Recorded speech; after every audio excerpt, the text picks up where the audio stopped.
On September 24th, in 1896, one of the most influential American authors, Francis Scott Key Fitzgerald, was born in St. Paul, Minnesota. After dropping out of school and going through a term in the Army, Fitzgerald finally settled down to publish his first novel, This Side of Paradise, in 1920. This Side of Paradise made Fitzgerald's name be known and his pocket filled after many great reviews and books sold. His second novel, The Beautiful and the Damned, truly showed his reflection of the American culture during the Jazz Age by his use of satire through wealth, luxury, and determination.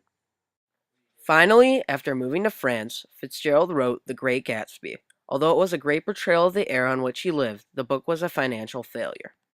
After more short stories and novels were completed, Fitzgerald was through half of another novel when he suffered a fatal heart attack. In Hollywood, California, on December 21st, 1940, one of the most prominent writers of the 20th century died at the age of 44. Some of F. Scott Fitzgerald's best writing can be seen through his first novel, This Side of Paradise. The book shows the life of its main character, Amory, and all of his struggle and his journey of self-discovery. The following passage comes from the end of the novel. Amory, sorry for them, was still not sorry for himself. Art, politics, religion, whatever his medium should be. He knew he was safe now, free from all hysteria. He could accept what was acceptable. Roam, grow, rebel, sleep deep through many nights. There was no God in his heart, he knew, and he could not tell why the struggle was worthwhile, why he had determined to use to the utmost himself and his heritage from the personalities he had passed. He stretched out his arms to the crystalline, radiant sky. I know myself, he cried, but that is all. The passage directly summarizes the theme of the book, that Amory must find himself and learn what kind of a person he is. Barry Gross says, it is about what Fitzgerald's novels are always about. The realization that life is essentially a cheat and its conditions are those of defeat.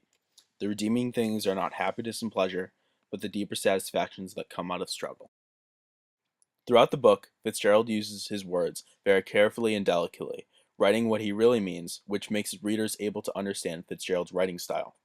Fitzgerald is able to make Amory very dense and therefore human. Amory makes us think about our own lives and our own struggles. Amory in the end solves his conflicts by removing himself from regular society, separating himself from God and from possessions. The meaning of the book can be shown through the passage. To know yourself because there is no need for anything else. Gatsby believed in the green light, the orgastic future that year by year recedes before us. It eluded us then, but that's no matter.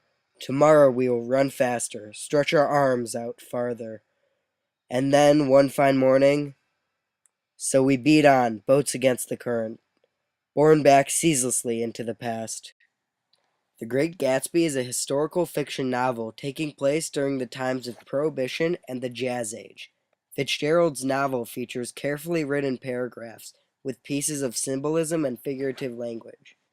One example of symbolism in the book is in the final chapter as the last scene is ending.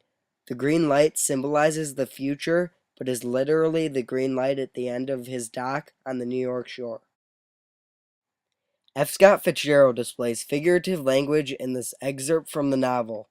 Tomorrow we will run faster, stretch out our arms farther, and then one fine morning, so we beat on, boats against the current, borne back ceaselessly into the past. While he is making a connection to boats against the current, he is referring to the boats being lives and the current being the everyday struggles that humans face in their lives. In this quote, Fitzgerald is reflecting on his own life in the real world while paralleling the characters' lives in the novel. The literal meaning of this paragraph is about Gatsby's belief in the future and how he will then excel in life, but he also adds in the metaphor about boats riding the water. Philosophically, the passage shows how the future holds new obstacles, but humans will overcome them and surpass their expectations. The theme of Gatsby is the failing belief of the American dream, which is symbolized as the green light as well. As life struggles push one's boat backwards, they still paddle to reach the American dream. Fitzgerald is the most influential author of the 20th century. Throughout his various novels and short stories, Fitzgerald is able to perfectly encapsulate the American culture and the young life of the wealthy in the 1920s, leading him to become the known voice of the Lost Generation. For those of you that don't know, the Lost Generation was the age of society after World War I. Fitzgerald was influential for his ability to be an outsider towards the wealthy society and also a person among the society. This allowed for his readers to relate towards his writing.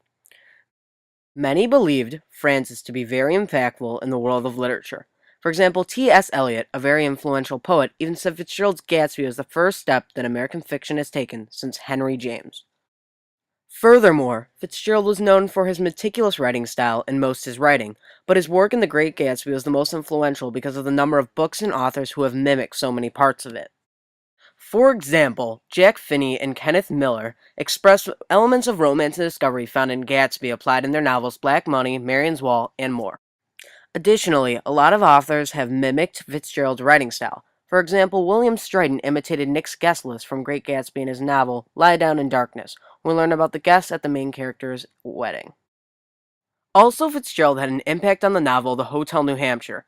For instance, the way two of the main characters meet in the end of the novel is a clear tribute to the meeting of Tom Buchanan and Nick Carraway in Gatsby. Moreover, in The Hotel New Hampshire, the Gatsby allusions are made through characters like Win Barry, who is richer than anyone he encounters, which is very similar to Jay Gatsby. Lastly, The Great to Thrive, written by C.B.D. Bryan, was intentionally made from the impact of the mood and tone found throughout the Gatsby and the legacy of Fitzgerald himself. This is mainly found by how Bryan inserts the mood of his time into his writing, like Fitzgerald placed the mood of the Jazz Age into his novels. The legacy Fitzgerald has left behind is one truly America will remember.